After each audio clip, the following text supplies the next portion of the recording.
On est parti.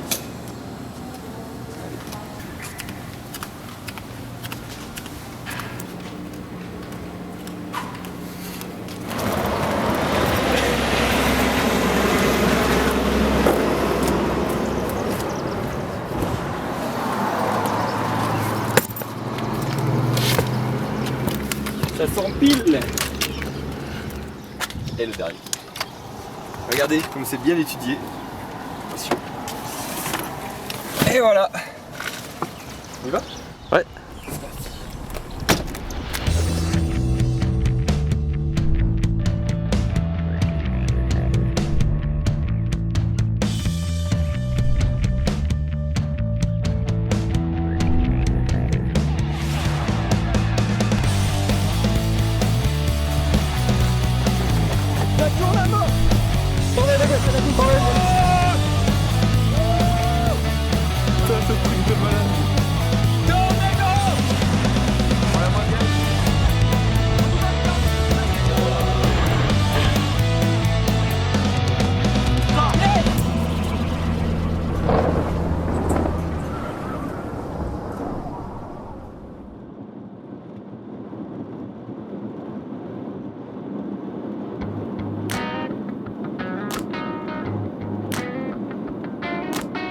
Donc là on s'apprête à franchir la frontière Nebraska-Kansas et déjà là, on rattrape les premiers Storm Chasers de la journée. On peut voir que le temps s'améliore nettement. Et 26 degrés, donc on a pris 8 degrés par rapport à notre départ. On s'attend à quelque chose de gros pour ce 18 mai. On se dit bon, on va tenter le centre Kansas et on fera un gros point arrivé là-bas déjà pour retargeter comme il faut.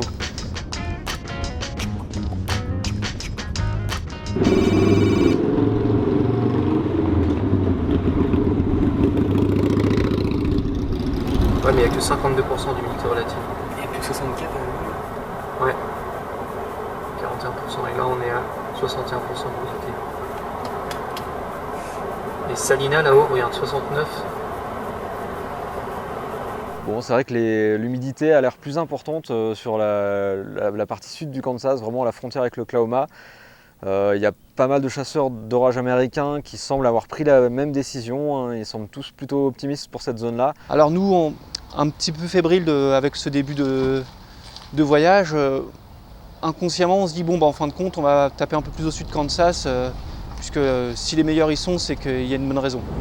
Non, il y a juste à croiser des blocs, ça part. Il y a déjà des cellules qui naissent dans le sud-ouest Kansas, malgré les mauvais points de rosée. On fait presque mine de ne pas le voir parce qu'on se dit c'est pas possible que ça aille très très loin. Mais on voit que des cellules se forment effectivement dans le Panhandle de l'Oklahoma, celles qui sont censées nous intéresser si on va plus au sud. Mais elles sont vraiment très moches, elles sont encore plus moches que celles qui sont à l'ouest, vers notre target initial qui était vers Dodge City et Nest City. Encore le méga doute. On se déplace vers Greensburg, un petit peu plus au sud-ouest de Green Bend, où là on voit énormément comme chasseurs d'orage. Oh oui, puis là-bas t'as le truc anti-grêle, oui t'as des beaux stings là. Même les chasseurs confirmés sont dans les parages, donc il n'y a pas de raison que ce ne soit pas la zone clé pour cet après-midi. Là, comme vous le voyez, il y a pas mal de vent. Ça c'est ce qu'on appelle l'inflow.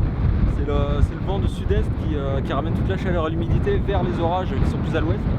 Donc ça c'est très intéressant, on voit qu'il est assez fort là et c'est très souvent comme ça dans la Tornado Alley.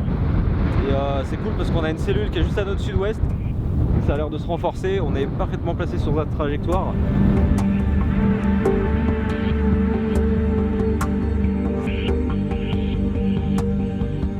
Et à ce moment-là on rentre dans la voiture et on voit que les cellules plus au nord passent en tornado warning. C'est mal ça. Alors malheureusement elles sont trop au nord maintenant, donc c'est trop tard pour aller les chercher. On se décide de finalement profiter de l'orage qui est sur nous.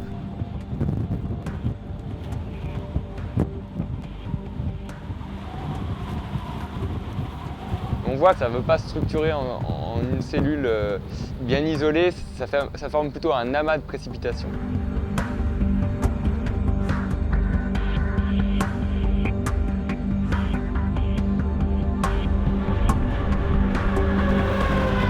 Par contre, la balle est en train de se mettre en place, on voit la base.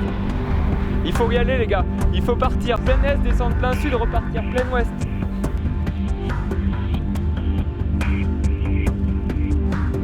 De toute façon, à s'imaginer encore au sud.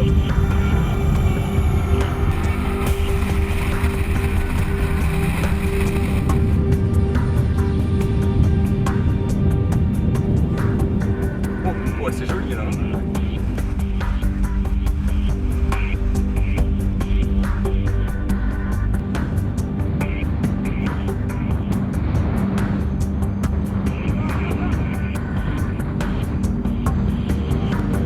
Magnifique.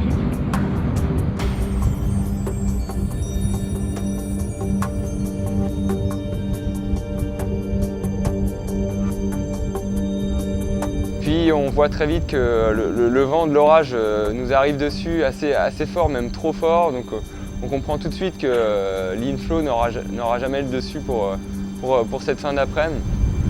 Faut qu'on se casse très vite. Sorti là.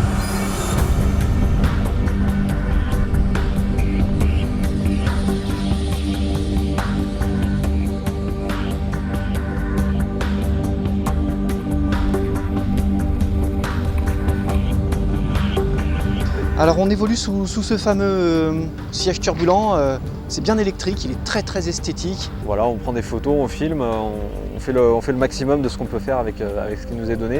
Et on essaye d'oublier qu'on est peut-être en train de rater quelque chose plus au nord sur une cellule qui se situe du côté de Roselle, dans le Kansas.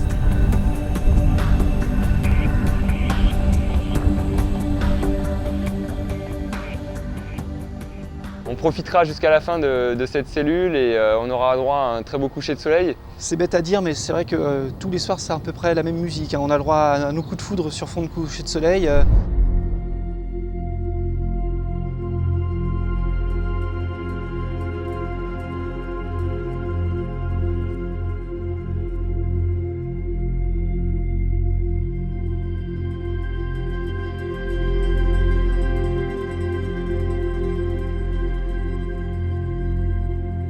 On avait déjà raté les tornades dans le Texas et le soir venu, on s'apercevra qu'on aura raté une très belle tornade près de notre target dans le centre-ouest du Kansas, à côté de Nest City. Et là, on aura vraiment les boules. Plus tard, en plus, on en rencontrera nos amis français et suisses qui eux aussi ont été sous cette tornade. Apparemment, c'était vraiment une chasse super pour eux. On a bien vu qu'on avait raté la cellule sur laquelle il fallait être. Ah ouais, putain, je tirais d'un côté à vue d'œil. 103 miles à l'heure, là on va avoir le temps là.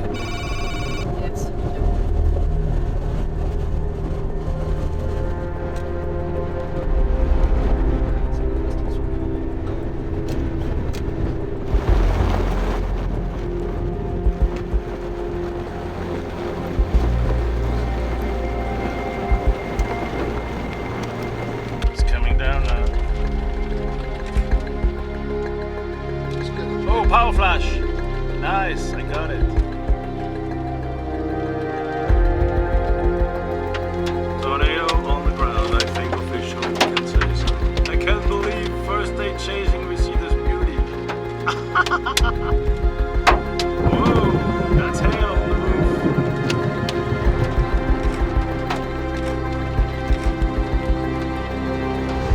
Oh joli. Dantesque.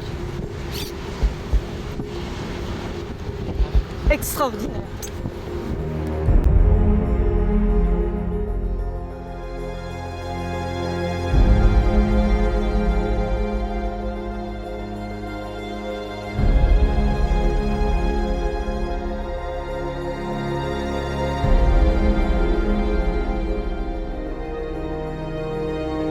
Okay, turn around right here.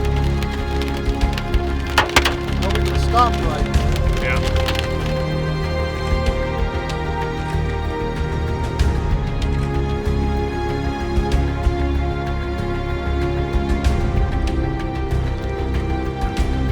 Eh ben, quatrième tornade. Le spectacle était vraiment un peu plus au nord de Greensburg et c'est vrai qu'au moment où on a décidé de prendre Coldwater, on ne pouvait encore avoir ces cellules-là, donc on s'en veut quand même sur cette journée. Il faut toujours quelques journées comme ça, un peu de ratés entre guillemets. puisque aujourd'hui c'était quand même une journée très difficile niveau prévision. Il y a beaucoup d'Américains très calés qui se sont fait avoir aussi. Heureusement, les jours suivants s'annoncent encore très prometteurs. Donc on ne se laisse pas abattre, on reste concentré. On va recadrer un peu tout ça pour être encore mieux pour les jours qui suivent. Le week-end n'est pas terminé.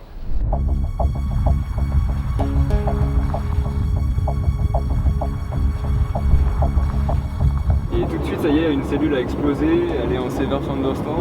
Aussi bien dans 1 heure et demie, on a une tornade. Donc là, on est très content intérieurement, ça se voit pas trop. Mais...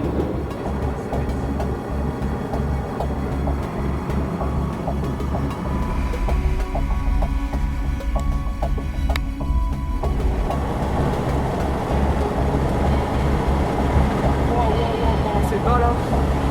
Ça fait pas mal.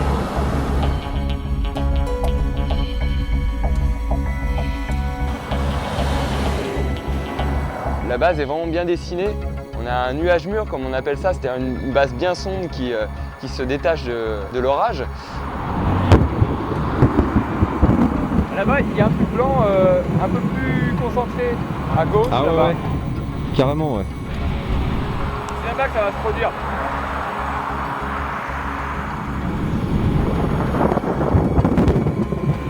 Ouais, on y va, elle va poser dans 5 minutes.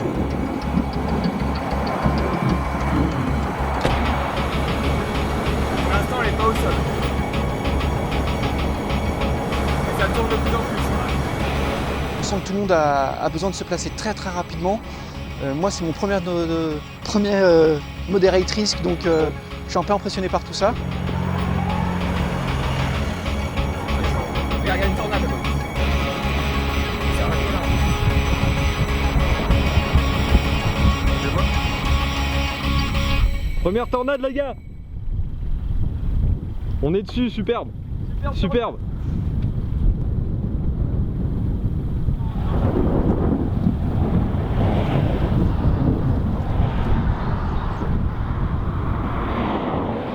On voit qu'elle devient très vite raupe. Si vous voulez, c'est une tornade qui commence à partir un peu en serpent et à perdre un peu de consistance. Et c'est le stade vraiment juste avant sa dissipation.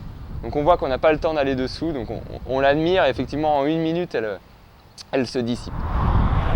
Mine de rien, c'est notre première tornade du séjour, alors on est très content. Et en même temps, elle était un petit peu loin et elle s'est résorbée assez vite, alors on n'en a pas profité beaucoup. Alors on espère que ça va très vite se remettre en place et redonner quelque chose de plus consistant, de plus proche de nous. Ça va se redévelopper là, c'est obligé. Oh putain, Regarde comme ça s'enroule. là. Oh, c'est magnifique.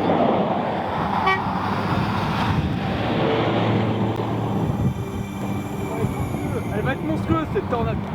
Elle va être énorme. Ça va être une watch. C'est monstrueux là tout ça. C'est très chaud pour Wichita là.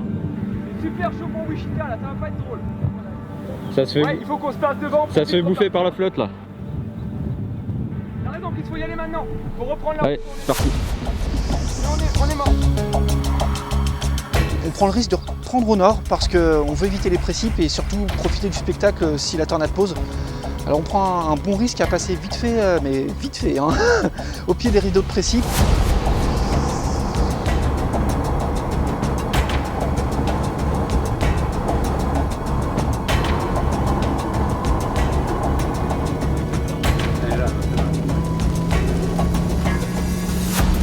On va surtout pas traîner, hein. Faut vraiment passer très vite. Là c'est très tendu. À ce moment-là dans la voiture je fais pas trop le fier et mon conducteur non plus. D'ailleurs je lui mets un peu la pression. Vous pouvez doubler ou pas? Vous pouvez doubler ou pas? Vas-y, trace. Ok. Faut n'importe quoi là. Vas-y, double.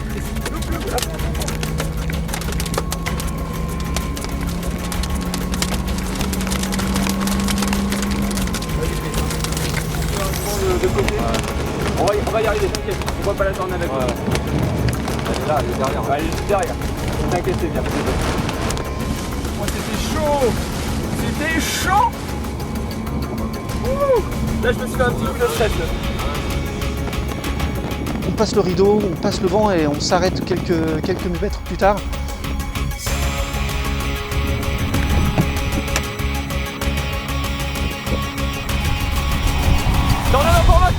Tornade d'information, les gars. grosse tornade. Là, ici. Très grosse tornade. Donc on a vraiment bien fait de se speeder puisqu'elle a été vraiment cachée derrière le rideau de pluie.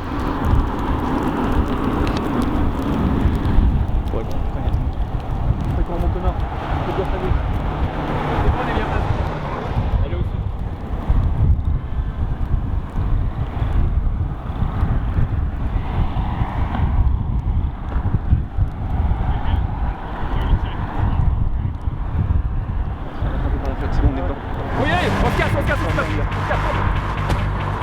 Faut qu'on remonte au nord tout de suite. Il va y avoir des problèmes aujourd'hui, il y a trop de chasseurs sur les routes. Vas-y Chris, double-les. La personne à gauche, c'est bon. Il faut vraiment pas faire. Si, Faut pas faire n'importe quoi sur la carte. Ouais, sauf quand il y a la tornade à 100 mètres, Chris, elle est là la tornade, vas-y, trace. Trace, je te jure, Chris. Vas-y, trace, hein. T'arrêtes pas. Elle est juste derrière nous là.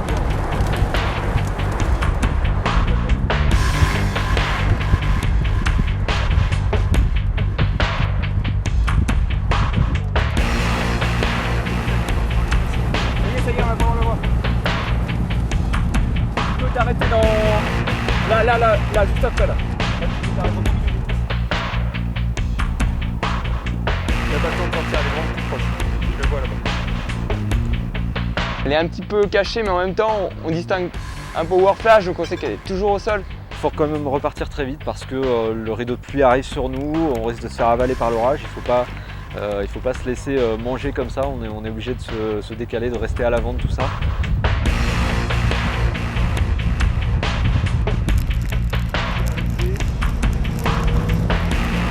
Il n'y a plus de tornade.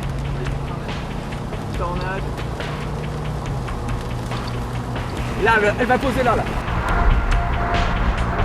Sirène.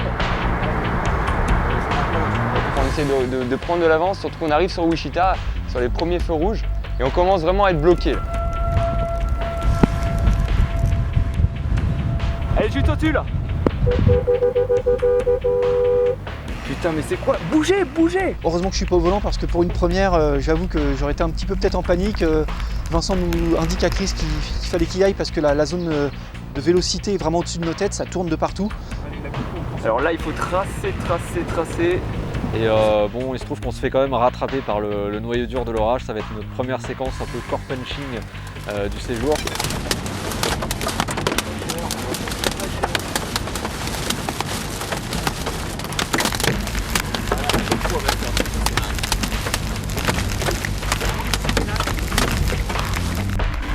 On espère quand même que la tornade ne va pas se reformer dans le centre de Wichita.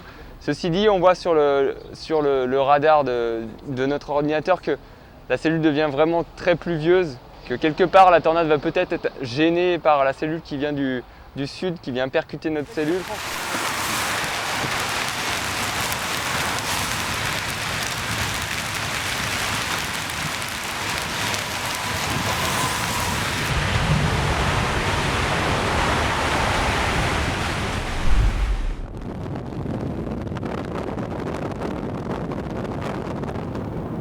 Et là, l'orage s'est vraiment transformé en outflow, c'est-à-dire que les précipitations ont créé un vent qui a complètement déstructuré l'orage. Et là, on redescend plein sud. On redescend plein sud pour se mettre au pied de la ligne, pour essayer un deuxième intercept, puisqu'on a un deuxième intercept à faire.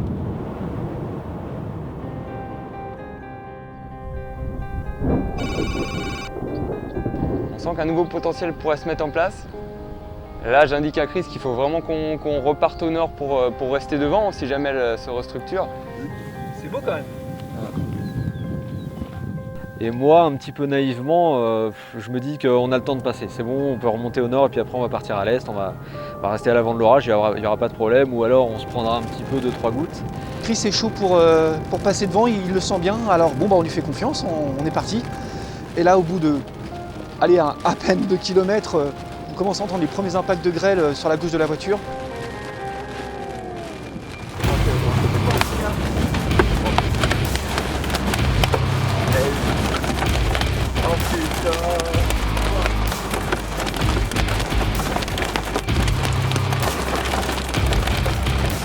Et évidemment, la chose marrante, c'est que j'avais encore oublié qu'on avait remis la caméra sur le toit. Là, la GoPro va être massacrée.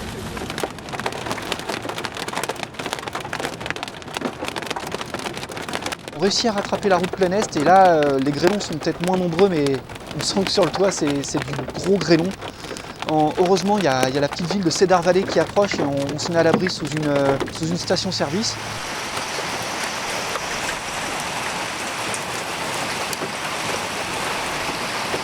Vincent passe la tête par la fenêtre pour voir si la GoPro est toujours là. Non, elle est plus là. Ouais. Et on a bien fait d'enlever la carte. Donc, Elle est plus là, la ah bah non, elle est plus là. Ça c'est clair. Alors là c'est le gros stress, Chris est un peu en panique. Il se dit qu'il a peut-être un petit peu joué avec, trop joué avec l'orage. Mes deux copains pensaient quand même qu'en revenant en arrière sur la route, on arriverait à la retrouver. Moi j'y croyais pas, honnêtement, j'y croyais plus. Putain, c'est bon, on l'a retrouvée. La vache. Ah, elle est bien ou pas? Ouais, ça a l'air. Putain. Un truc de fou. Oh, excellent, elle est même pas mochée. Putain, j'y crois pas quoi.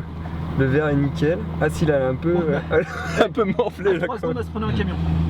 Non, elle est encore fonctionnelle, c'est bon. Oh oui, le camion est... on a eu chaud là. Ok, on arrête les conneries hein. Allez, on part.